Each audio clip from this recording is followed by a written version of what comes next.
Hi everybody, Angel Arts is here. So yesterday was N7 Day, basically Mass Effect Day for anyone and everyone who loves the series.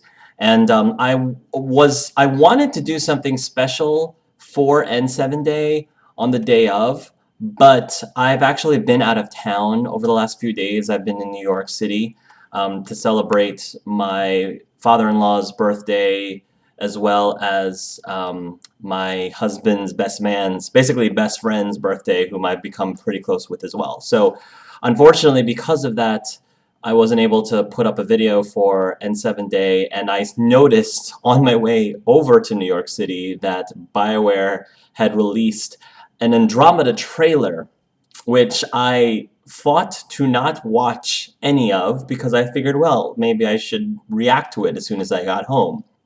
So I don't know, I'm not really expecting much revealed during this teaser trailer, but I just figured I would just record myself anyway just to see what BioWare has in store and maybe share some thoughts on it afterwards. So not expecting this to be a particularly long video, but let's take a look-see. Here we go. Okay. Here we go.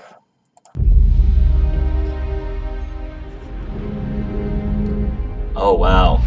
All right. We are travelers, constantly moving Nice. forward Jennifer Hale.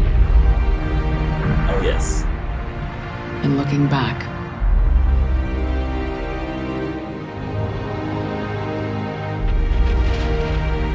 Alone and as one. We have no choice but to try, Oh, cool. for our insatiable curiosity, for our fear of what should happen if we don't. You are that explorer now.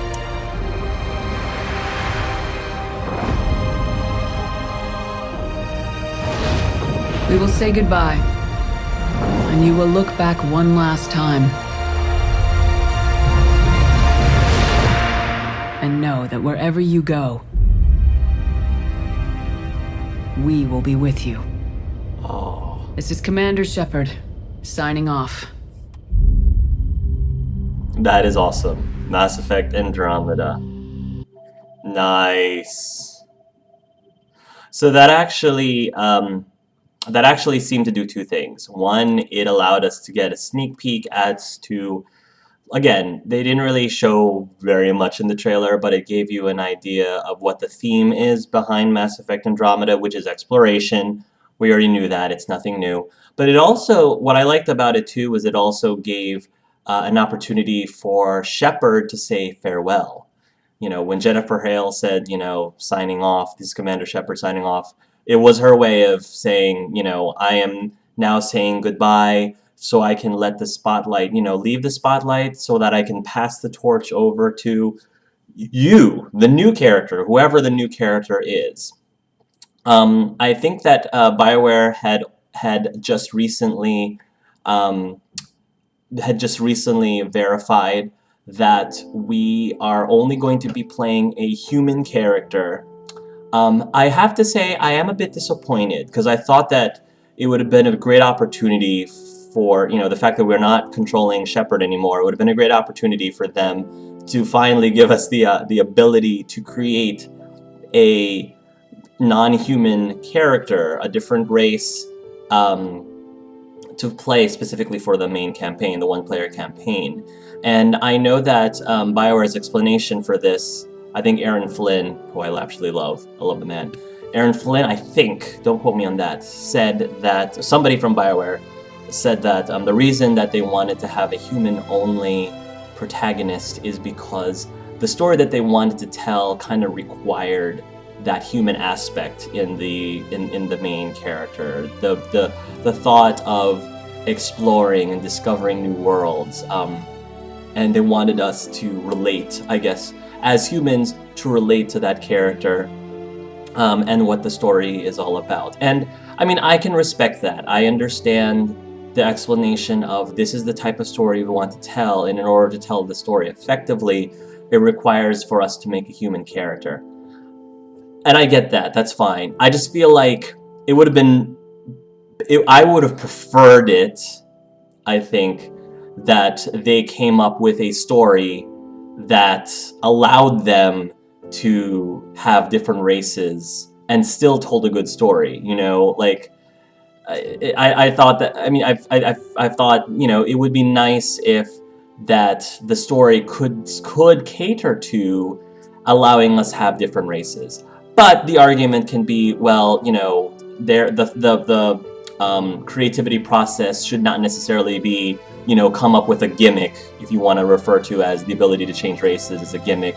You know, you shouldn't come up with a gimmick first and then revolve the story around said gimmick just so that you could have, you know, multiple races. You should come up with a story first, come up with some concept, a story you want to tell first, and then adapt the actual gameplay around the story. And I get that. I definitely see the validity in that. But that doesn't mean that part of me deep down inside kind of still secretly wished that, you know, I could have a Krogan main character, or a Solarian main character, or a Drell, or a Vorcha, Hanar. I would love to be a Hanar main character, hands down, or an Elcor main character.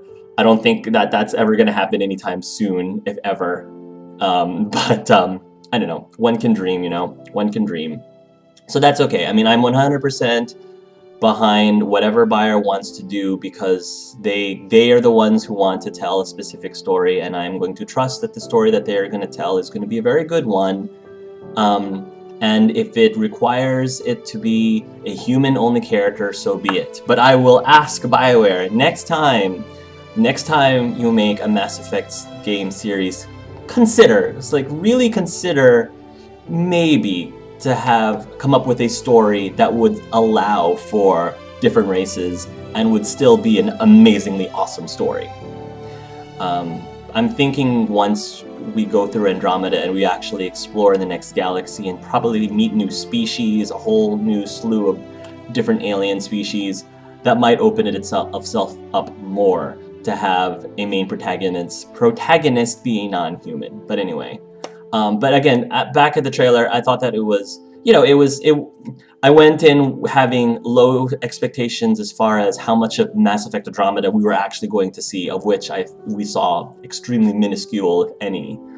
It was mostly an adaptation of clips, of real-life clips of our own exploration of the galaxy, of space, you know, and which I think was a really nice touch, because again, it goes with the theme of having us as humans relate, because this has actually happened in real life. Like, those scenes actually did happen, and we may or may not be as close to discovering life in other galaxies. I mean, with all the things going on in Mars right now, I don't know if you've been checking out the news, but there are evidence that there could very well be life.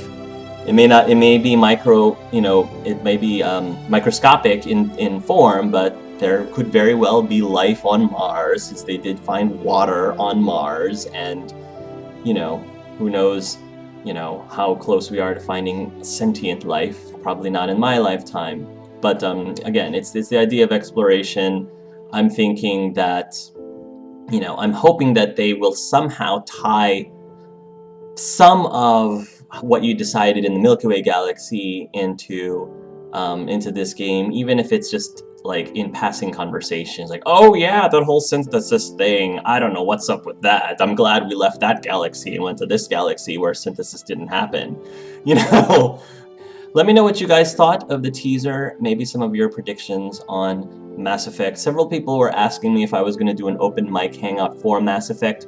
I definitely do plan on doing that, probably closer to when more information on Andromeda has been released. So I wouldn't expect it anytime soon, but if it seems like there is a huge desire to do one earlier than that, I can be convinced.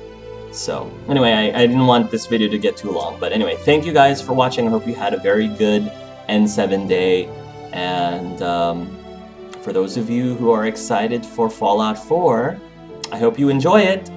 Some of you might be asking, am I going to be doing a gay Let's Play of it? Maybe, maybe not, maybe. We'll see. Till next time, everybody, love yourselves and love each other.